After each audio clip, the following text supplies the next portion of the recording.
York saxophonist Daniel Bennett is my guest, and he's been hailed as one of the most original and unpredictable musical voices of his generation. He has been called, Daniel, you've been called refreshingly capricious and trippy, which I totally agree with, and everyone's going to find out why.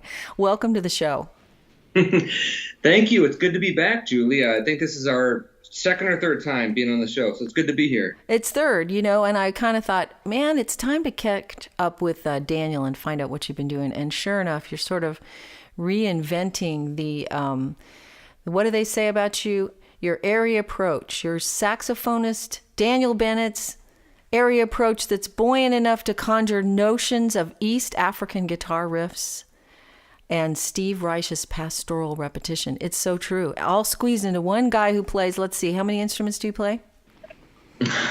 Well, I tell people that I'm just a saxophonist at heart, but I do double on flute, clarinet, oboe, piano, percussion, some other things. And the funny thing is, Julie, that I actually compose all of my music from the guitar. I've never actually composed a song from the piano, if you can believe that. So I played guitar since I was a little kid. Since I was in junior high school, I played guitar. So that's part of what I do.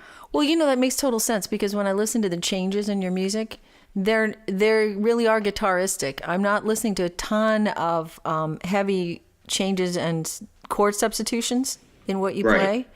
And so there's a simplicity to it. But so like you're strumming along on your guitar, are you singing these melodies out loud then when you're writing? That's exactly what I'm doing. I sing and I strum chords. And when the melody is in my brain, which sometimes happens quickly, then I know that it's going to be a strong composition. If I can't sing it back in 10 or 15 minutes, I'll scrap it. I don't compose anything that I can't sing quickly. I find I have tried to compose on the piano, but for me, there's just too many choices. There's too many keys. There's too much happening in front of me. Now, I will admit, this is probably my own limitation. There are some composers like yourself who can play piano and sing, and that's part of what you do. I have never been able to do it on the piano, and it's really crazy. For me, I have to just strum the chords on the guitar and sing. I trust my voice to guide where the music is going. Well, actually, I'm a little relieved, because if you played any more instruments, I'd have to not like you. Well, I do, but I tell you, I do know my limitations. I will tell you this. I get called to I do a lot of theater work in New York, and I do, any professional musician will tell you, you have to know your limitations. So, if someone calls me to play oboe on a theater gig, I will look at the music first before I say yes. There are certain doubles that I play that you have to be a little bit careful, because the instrument will kill you if you're not careful. Right. Yeah. Don't let the instrument sink you, or you sink the instrument. It'll sink your houseboat. Yes. When I hear, by the way, we're going to feature music from your 2016 album, Sinking Houseboat Confusion. So we're calling this show Sinking Houseboat Music Fusion, because you are like this exploratory folk jazz hybrid kind of a guy. And I love that. But I have to ask you, because the more I listen to your music, I hear this kind of, what would you say, Celtic British Isles thing, very syncopated and real strong in the folk vein. Where does that come from? I think maybe I'm a leprechaun. I believe that, actually. I am. I dress up as a leprechaun, and I only do it once a year. But it's part of who I think I'm like 5% Irish. I think. Mm-hmm. So there you go. I'm channeling the Celtic spirit. I love folk music. When I was a kid, my parents took me to see Peter, Paul, and Mary. Oh, there you go. Yeah. So my parents were really into folk rock. Peter, Paul, and Mary, Simon and Garfunkel. The Weavers, Pete Seeger, Arlo Guthrie. But your melodies are very, it's kind of like, oh, then you go along and you go, whoa, you're just like, oh, and then back on and around, very surprising and charming and impish. Impish, ooh, that's a new one. Thank you, I guess. Well, listen, let's let people hear a little impishry. This is a tune where you're playing flute. It's called Paint the Fence. Can we unroll that one, my friend Don? Let's do it.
That is the music of Daniel Bennett. And who's playing with you, Daniel, on this?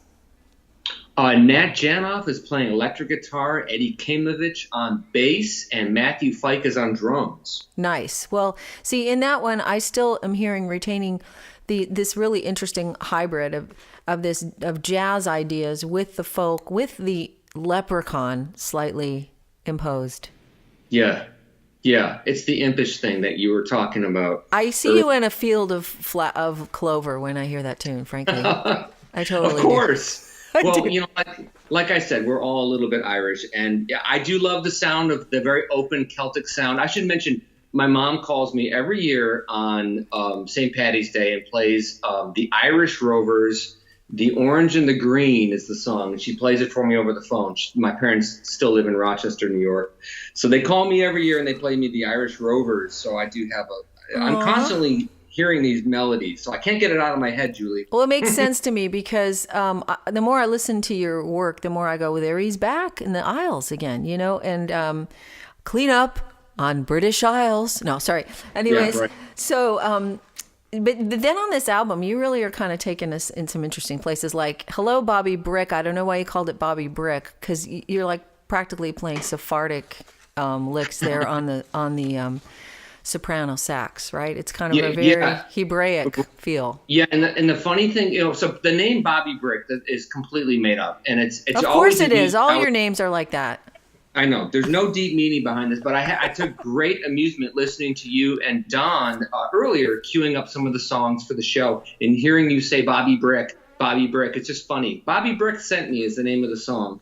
And people always ask me who he is, and then I usually make some kind of joke, or I turn to my Bobby Brick guitar is this Jewish guy I played with once, and he made a big impression on my life, and here we go. Exactly. Right? And but here's the funny thing. Okay, so the song is a little bit of a free improvisation with my drummer.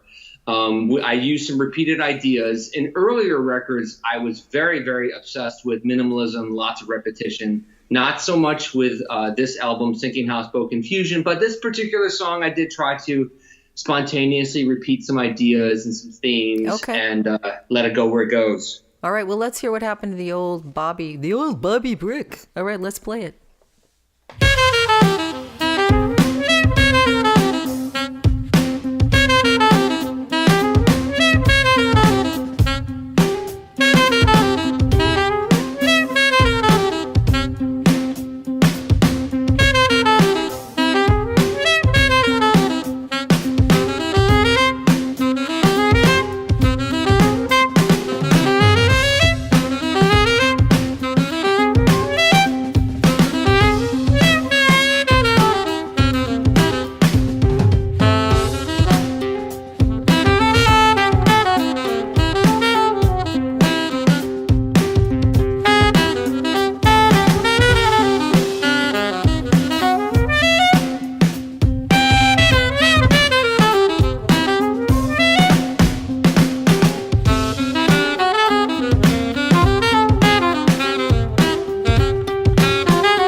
Yeah, yeah. So cool. So this is Hayamovic on the bass?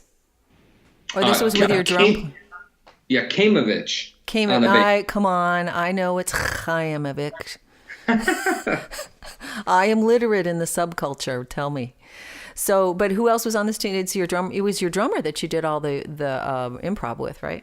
Yeah. So the drummer is Matt Fike, and I should tell you, you can listen. There's a little chord thing being strummed in the background. We added that later. I actually that was me strumming on, I believe it was a mandolin, or maybe I think it was a mandolin that I was just playing some open fifths or something underneath to give it some little bit of ambiance. All right. So we painted the fence. We met Bobby Brick. We're going to take a short break and come back with more music from Daniel Bennett.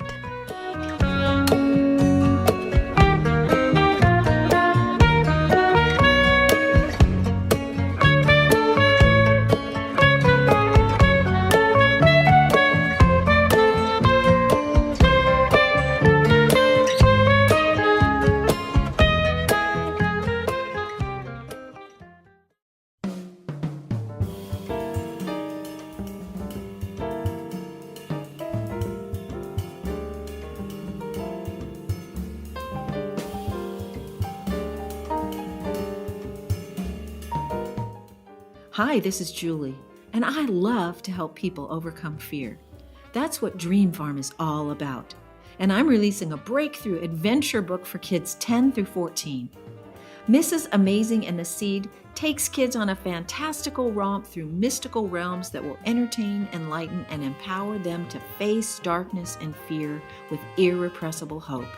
Visit dreamfarmradio.org to watch the Mrs. Amazing video. DreamFarm Radio is proud to feature the original music of our host, vocalist, and composer Julie Lavender, who creates fusions of jazz, pop, classical, Latin, and world music while exploring lyrics that infuse ancient poetic traditions with modern themes. Julie's recordings are filled with exceptional musicianship, engaging, unexpected melodies, and mellifluous vocals. Find out more about Julie's music at julielavender.com. Welcome back, everyone. We are exploring the music of the Daniel Bennett Group, and Daniel is a multi-instrumentalist wind player, flute, saxophone, oboe, clarinet, probably a million other little shakers and goodies, and mandolin and guitar and who knows what else, Daniel. And so we're glad to have you back. I hear that the Orlando Weekly said you were good-natured and playful and irreverent. Would you say that's true? I'm always good-natured. You know that. Playful? Yeah, very playful. Yeah. Well, we tour Florida every year. Mm-hmm. We're going to be there in March in 2019. And we did a show at the Temecula Arts Center, which is a beautiful space in Orlando. And, our live concert is very much it's kind of the same way that our music is on CD. It's very spontaneous. It's very upbeat. We're channeling the Celtic thing, the little bit of like the avant pop, a little bit of ska and punk, cool. and fusion, all these different things. And so what you hear on the record is very similar to what you would hear when you come see us live. I love it because I know you're a very serious musician. There is great skill, technique, and intentionality in everything you do, but you don't seem to take yourself so terribly seriously. Is that true? Yeah, that's true. Yeah, that's true. Life will do that to you. And there's so much more to life. You and I had a lot of discussions about this. There's more to life. And I, raising two kids in the city and trying to do good for them is, like we were talking about before the show, that is a lot more important to me than worrying about what critics are saying about my music. And some people will say what they will. And I recently actually in interviews said I won't actually describe my music anymore because I think it's just more enjoyable for the listener to describe what they're hearing and to internalize it and interpret it on their own. Well, then let us do that. But I want you to kind of at least help us understand Dr. Duck builds a patio. Yeah. Hey, I blame all of my song titles on Nat Janoff. He's my guitarist. He's not here to defend himself. Oh, the guitarist. I get it. Yes, I always now. blame it on Nat. But, okay. Yeah, Dr. Duck Builds a Patio. We've been playing this song for years. I should tell you, we tour a lot. We all over the country, around the world, and it takes about a year to workshop and really get these songs in a solid place before we record it. So everything you hear on every album has been developed for probably 6 months to a year of traveling. And also local gigs. I play at the Residence Inn Times Square every Thursday night in New York, or every Tuesday night, I'm sorry. And I play at Tommy Jazz, a club in New York, every month. And we just did our album release at the Blue Note. We have a lot of steady gigs, but every time we perform, we're actually workshopping ideas. And this particular song, I think we probably had in our arsenal for over a year, maybe a year and a half before we recorded it. So it's a fun song. Well, and there's some influences here. You jazzers, you're gonna have to lighten up, man. You just have to go with the flow and see where this jazzy, hybridy brain goes here. And I can't tell you how relieved I am to hear you say that, because I take on massive projects and then I do them live, and I always feel like I need a year with the same band. And so that actually is meaningful that you said that. So let's check out Dr. Duck Builds a Patio.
Daniel Bennett Group. Was that avant pop there, Daniel?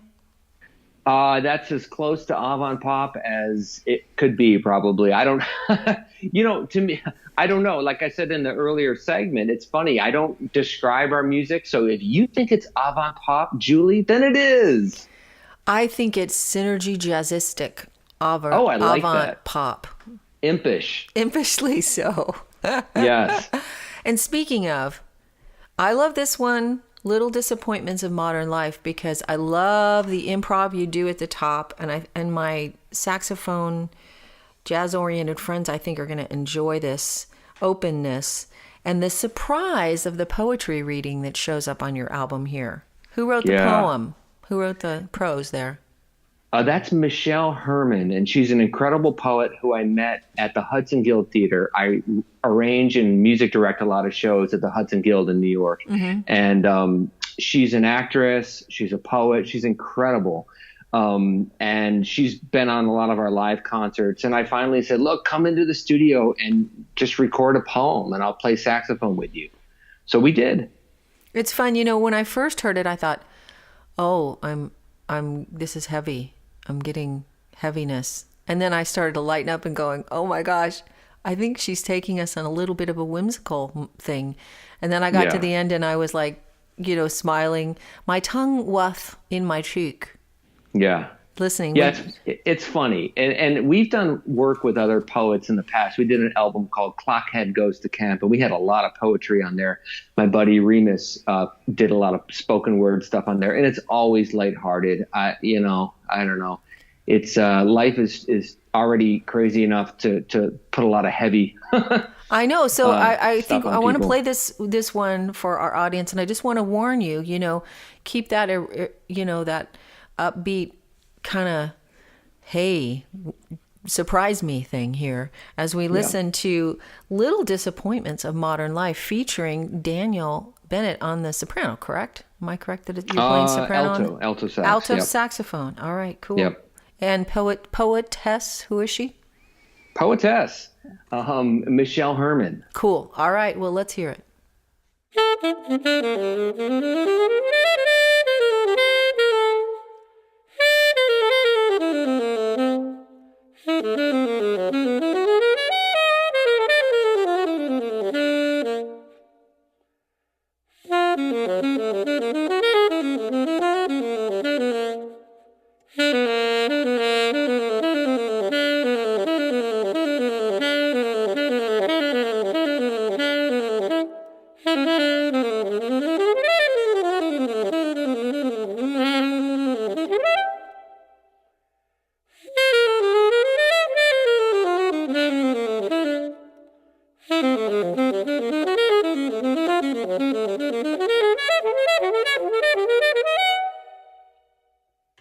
He didn't press the spot in the small of my back that's so hard for me to reach.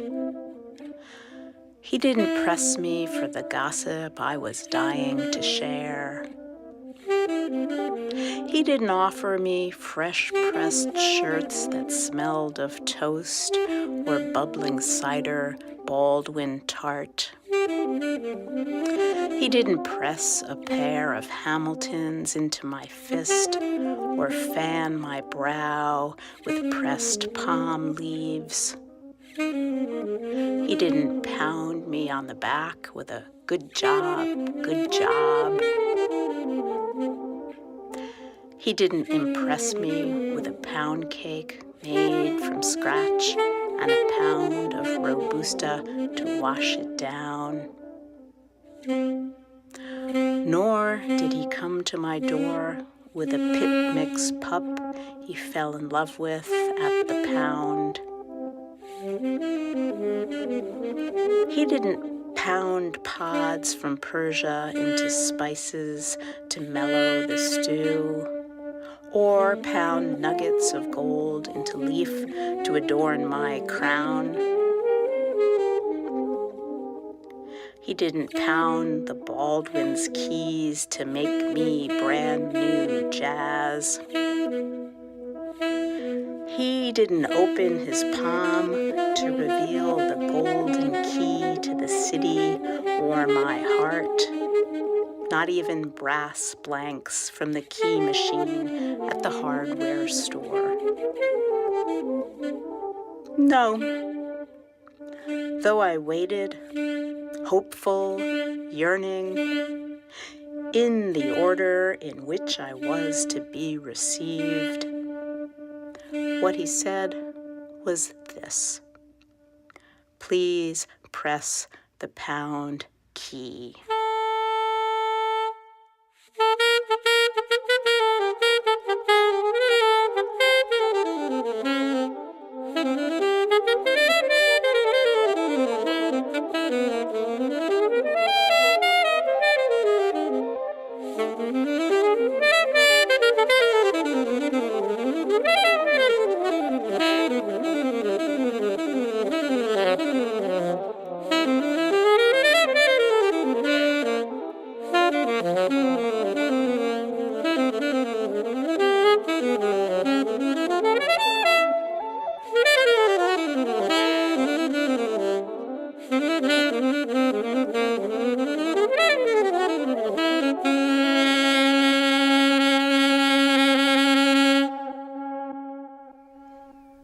I like it. Made me smile about my impish. Yeah, and my overprivileged assumptions about how everything should work just the way I want them to, with Nice. everyone and everything. Yes. Good punchline at the end of that poem, by the way. Very cute. So It's fun. She's really good. It was great to do it with her. It was great. I'm glad that you're not necessarily going the heavy poetry, beat dark thing. This is fun stuff. But this is particularly a deep song that I want to share now of yours, entitled "Animals Discussing Life Changes." Could you share with us, Daniel, the prerequisites for understanding Life changes. Yes. Well, I can. This one I could imagine. I will tell you, I could imagine two animals sitting on a park bench. Like Paul Simon. Sitting on a park bench like bookends. But it's animals. Two old animals sitting on a park bench, and isn't that kind of what a lot of us do, and a lot of us can relate to? All of us can relate to. And are there two instruments that talk back and forth to each other in this piece, or is it just the melodic ideas? There's really not. I mean, the song, I play it on clarinet, and it's a very clear kind of folk melody, a little bit of interplay with the guitar, but it's really just, I think the sentimental sound of the melody, I think, is kind of akin to that title. That's probably the extent of it. The rest of it is up to your imagination. Okay, and all of my straight ahead people, just flow with us. You'll hear some other things later in the show that might tweak and enliven your jazz sensibilities. For now, we're going to listen to the Animals Discuss Life Changes with the Daniel Bennett Group.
Boy, I'm really getting into the sound of the clarinet with the electric guitar. What? It's a nice, yeah, the texture is nice, and they're kind of different timbres, so they kind of complement each other, I think. Well, so there's two animals. There's the two animals. It could be a squirrel and a rabbit. Just made that up, so there you go. Yeah, it definitely could. I mean, you got your more of a grungy guitar sound, and you've got this plaintive sort of. I sort of hear the clarinet as the older character in the room. Let me, okay, settle down, Mr. Younger Guitar Animal sound, and let me kind of still the waters of your life. That's kind of my takeaway. But when you're dealing with Daniel Bennett, things could go just about anywhere, because we're listening to the Daniel Bennett Group on DreamFarm Radio. We'll take a short break and be right back.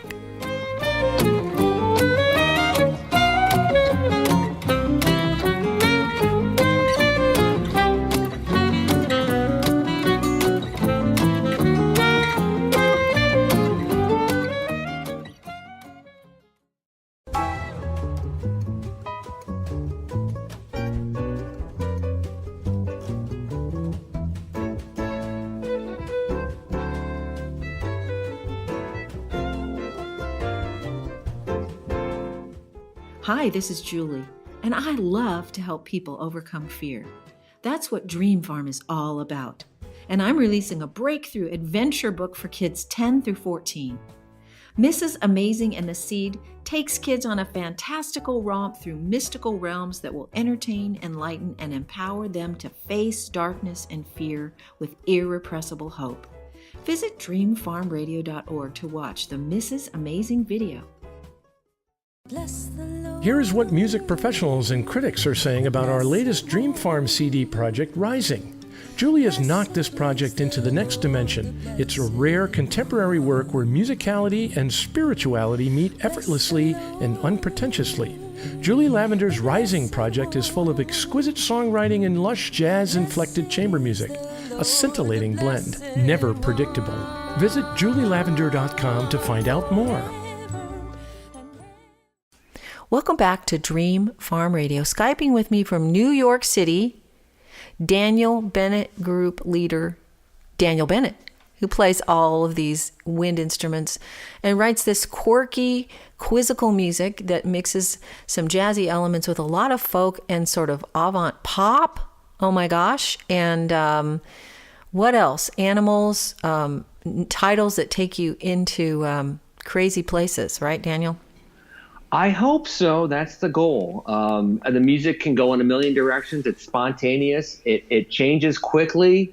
And like I mentioned in the earlier segment, I am guided by the melody. So the melody is boss. So wherever that melody goes is where the song is going to go. Yeah. So when you sit down with that guitar and you're playing these fairly simple changes, you're singing out loud. When that's compelling and strong to you, that's where you go. And wherever it tells you to go, that's how it winds up. It doesn't matter if it's exactly jazz, not jazz, folk, pop, rock. That's kind of, it just has to go there. Is that how you think about it? Yeah, it has to go there. It has to go there. Absolutely. And the melody might be, 19 or 20 measures or 13 measures. It could be a very odd number. Very much so. Whatever fits the melody. But I do compose chords that I in the back of my mind, I know that I need to at some point probably improvise over these chords. So I do try to keep that in mind. So the chords are interesting enough that I can play an instrument on top and solo over the progression. Well, and as a vocalist and a songwriter, I really am crazy about instrumentalists who can write singable melodies. But yours are not easily singable, but they're fun but they're catchy. Once you get them, wow. We'll jump into something we are collaborating on together for this show in a minute. But I want to cue up Andrew variations. Who is Andrew, and why are you varying him? Oh, yeah, that's a good question. So Andrew is a real person. Nice. First. Okay. He does exist. He's my closest friend, childhood friend. He lives in Rochester, New York, where I was born and raised. And I just wrote a song about him. And this is one of those songs that I have been playing for 8 or 9 years. We've recorded it a couple times on earlier albums. we have 8 albums out, so we do repeat a couple of these songs. Paint the Fence, actually, that we played earlier, that's been recorded a couple times, but so has Andrew Variations, and it's in 7/8 time. I think this is one where the solo progression has like 7 bars or something, just because that's what fit. That's kind of where the melody was taking it. It's open, it's fun, and again, like I said earlier, I let the listener interpret freely. It is a theme and variations, though. Is it a theme, and then you're varying by what, improvisation or? Yeah, this is the funny thing. I originally wrote this as a saxophone quartet. So at some point I'll release the saxophone quartet. That'd be cool. Yeah, and you could really hear how the voices were playing off of each other, very much in the Steve Reich, Philip Glass vein, and it was a true variation, theme and variation. Ba ba do da do do, be boo do be do, and then the other instrument would take that and add they call that the additive process. That's Philip Glass perfected that. Yeah. Where one little idea and then it would get added by little bit. But on this album, that song is really more. This is more of a just kind of a spacey, ethereal kind of groove, and maybe not quite as much of a strict theme and variations. Well, before we go on, I have to say that's what first impressed me about your music was the Philip Glassian, Reichian thing, because for those who don't know, they were masters at taking patterns of notes and repeating them over and over and over and over and over. But every time they repeated over a length of time, a very long song, pieces, things would vary slightly and morph.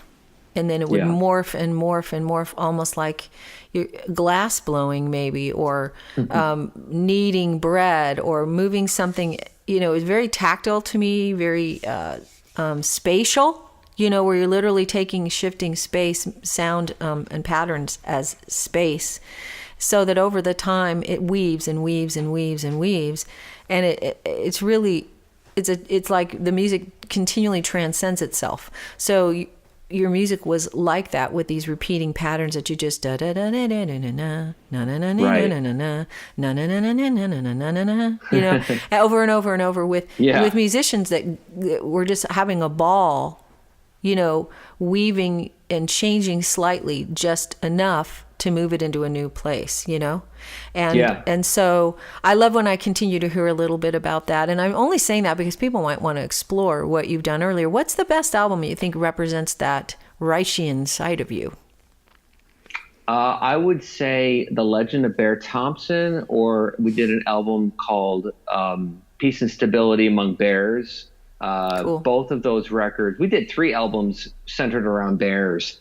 I know. And this is I started this when I was living in Boston. I was at the New England Conservatory studying, classical saxophone, jazz, composition. And I was so moved by the minimalist sound. Mm-hmm. I mean, the first recordings that I heard were piano phase and violin phase by Steve Reich, where he literally just took 2 identical recordings, played them together, and then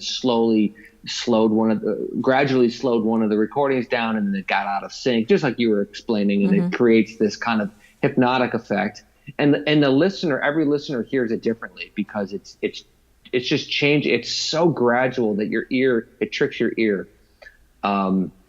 So I would say probably those 2 albums. Say them again. It's Peace and Stability Among Bears and The Legend of Bear Thompson. So if you look up Daniel Bennett in any album that has a bear in it, that's what we're talking about. Yes, and make sure every album is released under Daniel Bennett Group. Group, yeah. So look for us under Group. If it's another DB, it's not me. So okay. Daniel Bennett Group. All right. Well, let's hear this version of Andrew Variations.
Yes, I always love the doubling of instruments like that with the flute and in this case the sax. Yes, yes, like it very much. Nice.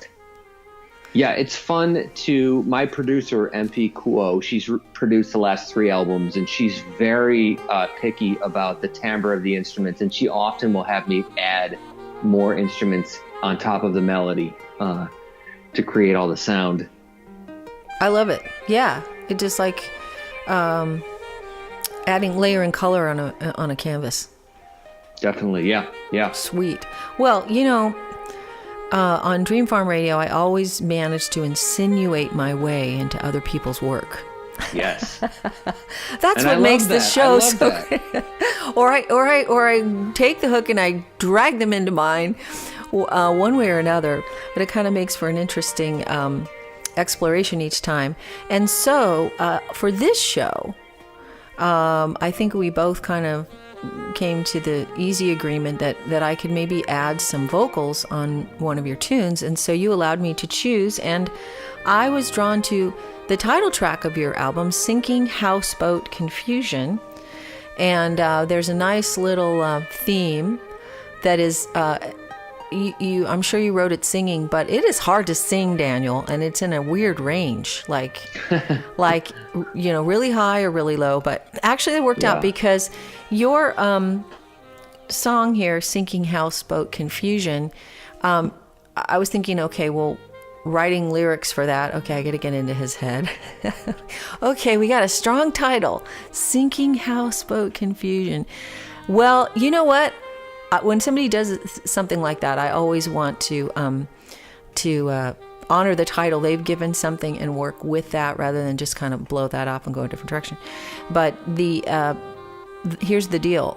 I took the Sinking Houseboat Confusion and I went right into the bathtub with it. So I hope you like it.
should have grabbed a snorkel lens and fins come in handy then. When you're sinking in a houseboat, I'm so glad that all of my friends can float, except the one I love to squeak. I'm so sad to say he's got quite a leak. Well, Daniel, what did you think of Bath Time? Oh, it's beautiful. And you know what? It's just the way I envisioned it. It's childlike. It's fun. You have that. I should have you write lyrics for all of my songs, Julie. That'll be our next project together. Oh my gosh. Oh my gosh. Come back to us. Come back to reality. All right, everybody, please check out Daniel Bennett Group. Buy the music, support the musicians, and I look forward to bringing you more great music next time. Thank you, Daniel. Thank you, Julie. Good to be here. When you touch a dream, well, you know you've touched a dreamer when you truly listen to a tender song. For photos of the farm, show information, or to learn about becoming a sponsor, visit DreamFarmRadio.org, where you can sign up to receive free weekly episodes of our program. DreamFarm Radio is produced by Don Richardson at MLCRecording.com. Thanks for listening. Every dreamer needs someone who'll touch their dream.